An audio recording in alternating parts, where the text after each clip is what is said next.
తోడబుట్టిన వాళ్ళే, స్నేహితులు స్నేహితులే. మీ వల్ల ఇతరులు ఇన్ఫ్లుయెన్స్ అవ్వాలి తప్ప మీరు ప్రతిదానికి వశపడిపోయి వాళ్ళ వల్ల నేను పాడైపోయానన్న మాట అనకూడదు. పనసతొన కావాలి అనుకుంటే చేతికి నూనె రాసుకుని వలవడం అలవాటు కావాలి. నూనె రాసుకోకుండా ఒలిచి ఒంటికి జిగురు అంటుకుందంటే అంటుకోదాన్ని. నీకు సమాజంలో ఇమడాలి, అక్కర్లేని వాటికి దూరంగా ఉండడం నీకు కావాలి. అంతేగాని దానివల్ల పాడైపోయాను దీనివల్ల పాడైపోయానని చెప్పకూడదు. అంత ప్రతిదానికి పాడైపోయే అంత తేలిక స్వభావం అయితే సమాజంలో నువ్వెట్లా నిలబడుతున్నావు? నీకు నువ్వు ఊంచుకోవాలి, నీకు నువ్వు నిలబడాలి. త్యాగం చేయకుండా కీర్తి రాదు. తాను కాలిపోవడానికి ఒత్తి సిద్ధపడకపోతే వెలుగునివ్వలేదు.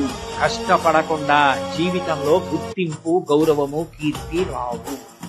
కష్టపడడం అన్నది ఒక గొప్ప సంతోషకరమైన వ్యాపకం చేసుకోండి.